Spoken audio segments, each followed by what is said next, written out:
Hello friends, welcome back to my channel. तर कशी चालली आहे तुमची दिवाळीची शॉपिंग, दिवाळीची साफसफाई, दिवाळीचा फराळ? आय होप सगळं तुमचं सुरळीत चाललं आहे आणि ते असंच मस्त चालू द्या. आणि तुमचं सगळं जे काही असेल ते सुरळीत पार पडू द्या. तुम्हाला ही येणारी दिवाळी सुख समृद्धीची जाऊ देत. तर माझी साफसफाई झाली आहे, शॉपिंग थोडीफार राहिली आहे आणि मी आजपासून फराळाला सुरुवात करत आहे. तर झालं असं की माझ्या मुलाची एक्झाम चालू आहे. ऍक्च्युली सगळ्याच मुलांची या काळामध्ये एक्झाम चालू आहे असं मला वाटतं. तर बायकांना अजिबात वेळ मिळत नाहीये फराळ बनवायला, घराची साफसफाई करायला, त्यांची शॉपिंग करायला. तरीही त्यातनं वेळ काढून त्या फराळ घरामध्ये बनवतातच. तर तुमचाही कोणकोणता फराळ बनवून झाला आहे किंवा तुम्ही कोणकोणता फराळ बनवता मला नक्की कमेंट मध्ये सांगा. आणि व्हिडिओ शेवटपर्यंत नक्की बघा. व्हिडिओ आवडला तर व्हिडिओला लाईक करायला विसरू नका, चॅनलला सबस्क्राईब करायला पण विसरू नका. तर बघा, मी ते एक कप म्हणजे हा जो आहे मेजरमेंट मी ह्याचं घेतलं आहे. हे एवढं जे आहे ते भरून मी दूध घेतलं आहे आणि तेवढीच मी साखर घेतली आहे आणि तेवढ्याच प्रमाणात आपल्याला तूप घ्यायचं आहे.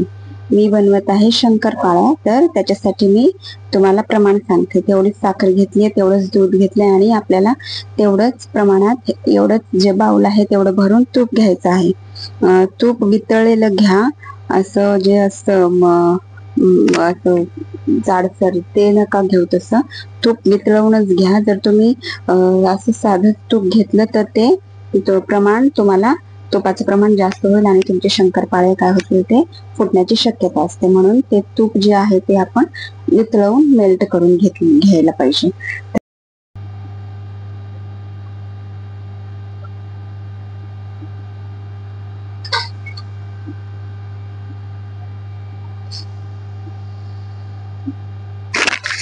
तुम्ही तुमच्या चवीनुसार साखर कमी जास्त प्रमाणात करू शकता.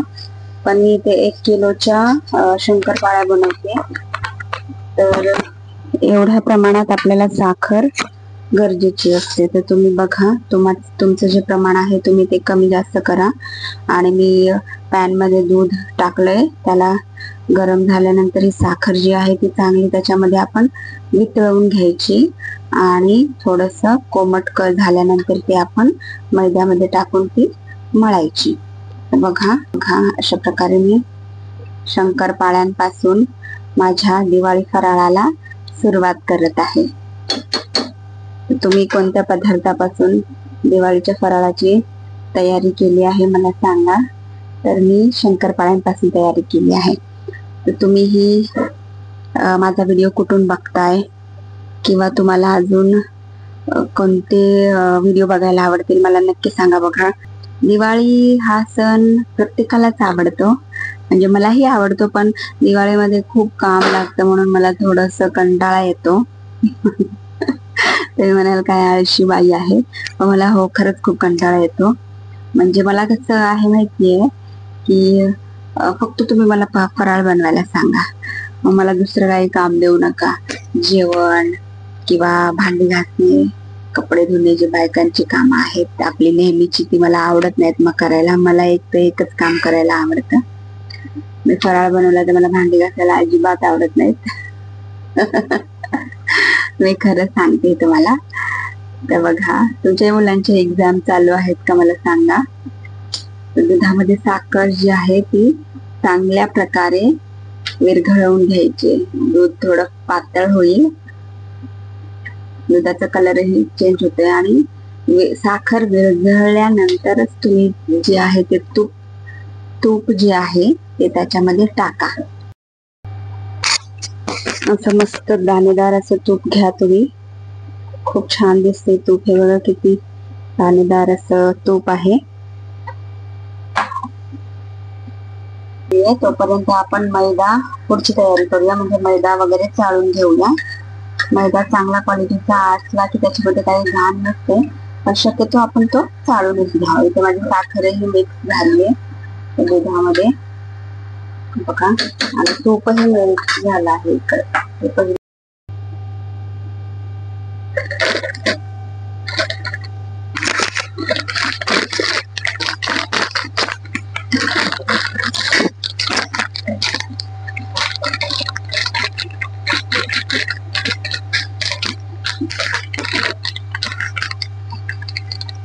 एक किलो मैदा घेते मी इथे.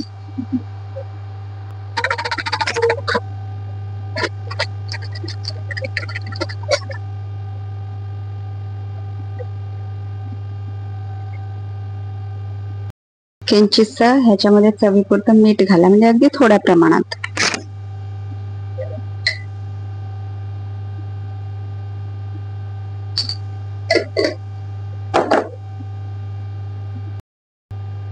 बघा इकडे साखर विरघळलेली आहे चांगल्या प्रकारे दुधामध्ये.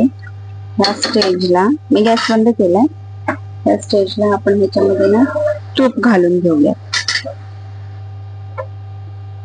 मी 1 कप तूप घेतले ते ह्याच्यामध्ये घालून घेऊयात. हे झालं आपलं शंकरपाळ्यांसाठी लागणारं मोहन तयार. याच्यामुळे आपल्या शंकरपाळ्या खूप खुसखुशीत बनतील.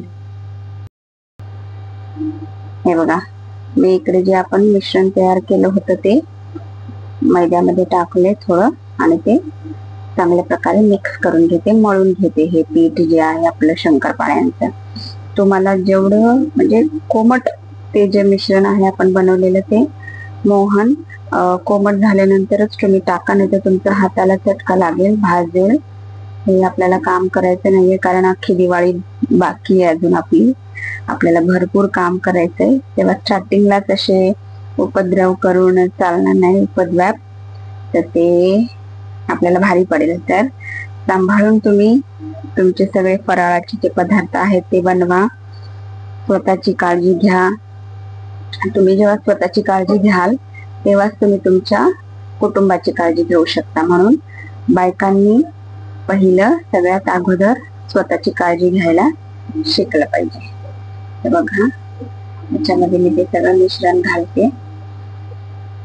जेवढं लागेल तेवढं तुम्ही घाला.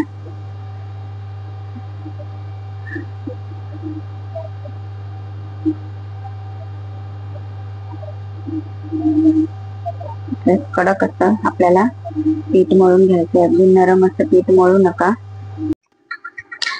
इथे मी थोडस माझं सैल होत होतं पीठ, म्हणून मी त्याच्यामध्ये मुठभर असा मैदा घातला आहे, जेणेकरून पीठ असं घट्ट मळलं जाईल.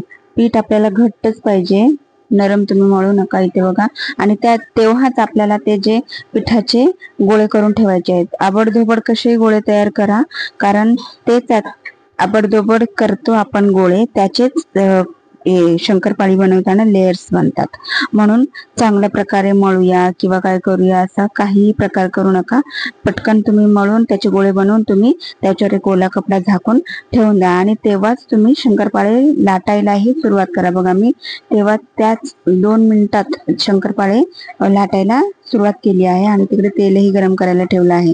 मग अशी मी म्हटलं तुम्हाला की मला फराळ करता केला की जेवण बनवायला आवडत नाही किंवा भांडी घासेल असं मला असं आवडत नाही, पण करायला तर सगळं लागतं.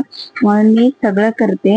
हसत करा, रडत करा, आपल्यालाच करायचंय. त्यापेक्षा आपण सगळी कामं आपली हसत करायची, मस्त मजा करत करायची. मी तर करते, मी तर खूप मजा करत माझी सगळी कामं करते. मी माझ्या मुलालाही ह्याच्यामध्ये इन्व्हॉल्व केलेलं. त्यालाही बोलली शंकरपाळे बघ कशी कापतात, तर मला कापून दे. तर त्यानेही मला मदत केली, पण मी काय व्हिडिओ तो घेतला नाहीये, कारण त्याला आवडत नाही व्हिडिओमध्ये येण्यासाठी. तर बघा अशा प्रकारे तुम्ही त्या स्पूनच्या सहाय्याने तुम्ही, किंवा बेलणं असतं कोणाकोणाकडे, माझ्याकडे पण आहे, पण मी ह्या स्पूनच्या सहाय्याने ते शंकरपाळे जे आहेत ते कट करून घेतले आहेत. तो स्पून मला माझ्या आईने माझ्या लग्नामध्ये दिलेला आहे. तर तुम्ही बघू शकता असे मी कट करून घेतलेत ते शंकरपाळे. आणि तेल जे आहे जास्त गरमही करू नका आणि जास्त थंडही करू नका. पहिल्यांदा तुम्ही तेल तापवायला ठेवा, ते चांगलं गरम करा, आणि त्याला स्लो करून थोडंसं मीडियम करा, आणि मग नंतर त्याच्यावर तुम्ही शंकरपाळे चांगले स्लो ह्याच्यावर तळून घ्या, जेणेकरून तुमचे शंकरपाळे फुटणार नाही. जर तुम्ही तेल चांगलं गरम केलं नाही कडकडीत आणि त्याच्यामध्ये शंकरपाळे टाकले, तर तुमची शंकरपाळे हे फुटण्याची शक्यता असते एक. आणि दुसरं म्हणजे जर तुमचं ह्याच्यामध्ये पिठामध्ये जास्त प्रमाणात तूप झालं तर तेव्हाही शंकरपाळे तुमची फुटण्याची शक्यता असते. अशा वेळेस जर तुमच्या पिठामध्ये जास्त तेल झालं तर तुम्ही त्याच्यामध्ये आणखी थोडं मैदा टाकून त्याला मळून ते तुम्ही शंकरपाळे बनवू शकता. घाबरण्याची काही गरज नसते, कारण कोणतेही पदार्थ कोणतीही गोष्ट करताना माणूस चुकतो आणि चुकल्याशिवाय माणसाला काहीही येत नाही. आणि त्याच्यासाठी आपल्याला ऑप्शन म्हणजे पर्यायही असतात की असं झालं तर काय करायचं, तसं झालं तर काय करायचं. बघा, माझी फर्स्ट बॅच शंकरपाळ्यांची तळून रेडी झाली आहे. आणि बघा कसे मस्त शंकरपाळे असे फुलले होते, म्हणजे त्याला पदर सुटलेले. आपण जे आबडधोबड असे गोल हे तयार केलेलं काय बोलतात त्याला, गोल करून घेतलेलं पिठाचं, तर ते तसेच लाटायचे, त्यामुळे ते लेयर्स तयार होतात. तर तुम्हाला डायमंड शेपचे शंकरपाळे बनवू शकता किंवा असे चौकोनीही बनवू शकता. तर मी दोन्ही प्रकारचे शंकरपाळे इथे कापले होते. मला डायमंड शेपचे पण कापायचे होते आणि मला असे चौकोनी पण कापायचे होते. तर बघा किती मस्त सोनेरी असा कलर आला आहे आणि मस्त असे फुलले आहेत. त्याचे बघा किती छान असे पदर सुटले आहेत. तर तुम्हाला व्हिडिओ आवडला तर नक्की लाईक करा, चॅनलला सबस्क्राईब करायला विसरू नका. आता मी दुसरा एक पदार्थ बनवणार आहे, त्याची रेसिपी किंवा व्हिडिओ मी अपलोड करेलच. तोपर्यंत भेटूयात आपण पुढच्या व्हिडिओमध्ये. आणि व्हिडिओ शेवटपर्यंत बघितल्याबद्दल थँक्यू. तर हे आहेत माझे शंकरपाळे तयार. तर हे मी 1 किलोचे बनवलेले आणि 1 किलोचे शंकरपाळे भरपूर प्रमाणात बनतात. तर तुम्हीही बनवा, तुम्हीही खा, तुमच्या कुटुंबांनाही खायला द्या, कुटुंबातील व्यक्तींना, आणि तुमची दिवाळी मस्त मजेत साजरी करा. माझ्या घरामध्येही माझ्या लोकांना, माझ्या माणसांना फराळ खायला खूप आवडतो, म्हणून मी आवडीने सगळा फराळ बनवते. मी त्यांच्यासाठी हा फराळ बनवते, कारण माझा मुलगा तर एवढं खात नाही, पण माझे जो मिस्टर आहेत, सासू सासरे आहेत, त्यांना आवडतं खायला, तर मी बनवते. व्हिडिओ नक्की शेवट